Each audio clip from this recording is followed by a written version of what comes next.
yaitu demam berdarah Dengue. Yang pertama saya akan jelaskan apa itu pengertiannya.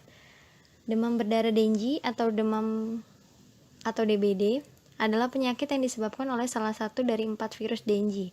Demam berdarah merupakan penyakit yang mudah menular. Sarana penularan demam berdarah sendiri berasal dari gigitan nyamuk Aedes aegypti. Kemudian di sini saya akan menjelaskan bagaimana patofisiologi dari penyakit DBD. Patofisiologi DBD dimulai dari gigitan nyamuk Aedes. Manusia adalah inang atau host utama terhadap virus Dengue. Nyamuk Aedes akan terinfeksi virus Dengue apabila menggigit seseorang yang sedang mengalami viremia virus tersebut. Kemudian dalam kelenjar liur nyamuk virus Dengue akan bereplikasi yang berlangsung selama 8-12 hari. Namun proses replikasi ini tidak mempengaruhi keberlangsungan hidup nyamuk. Kemudian, serangga ini akan mentransmisikan virus Dengue jika dengan segera menggigit manusia lainnya. Orang yang digigit oleh nyamuk Aedes yang membawa virus Dengue akan berstatus infeksius selama 6-7 hari. Virus Dengue akan masuk ke dalam peredaran darah orang yang digigitnya bersama saliva nyamuk. Lalu virus akan menginvasi leukosit dan bereplikasi.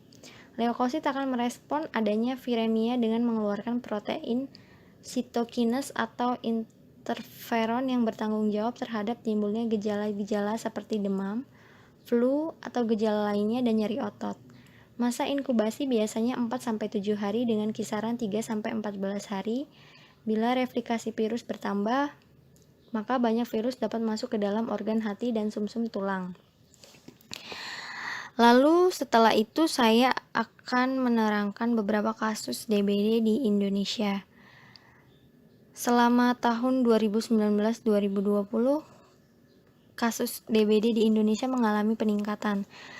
Di daerah Lampung terdapat 827 kasus, kemudian di DKI Jakarta terdapat 613 kasus, di Jawa Tengah terdapat 1027 kasus, dan bisa dilihat berdasarkan tabel kasus dari 2019 menuju 2020 mengalami sebuah peningkatan.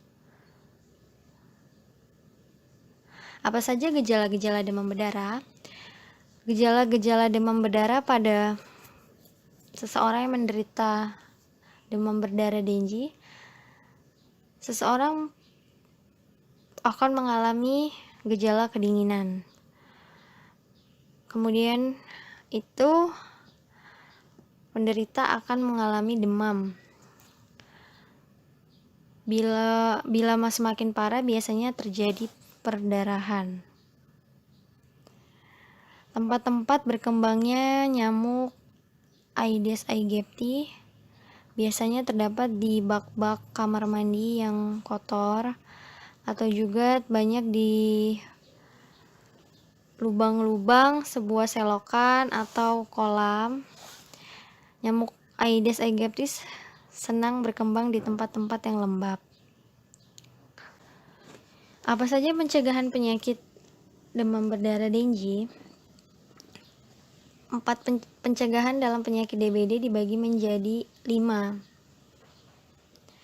yaitu promosi kesehatan, specific protection, early diagnosis dan prompt treatment, kemudian ada disability limitation dan rehabilitasi. Di sini kita sebagai petugas kesehatan dapat memberikan promosi kesehatan seperti penyuluhan terhadap pencegahan darah Dengue, kemudian menekan angka pertumbuhan penduduk, perbaikan sanitasi lingkungan. Kalau untuk specific protection kita dapat melakukan abatisasi, fagging fokus, pemeriksaan jentik berkala, pergerakan PSN, serta pencegahan gigitan nyamuk, pengendalian vektor.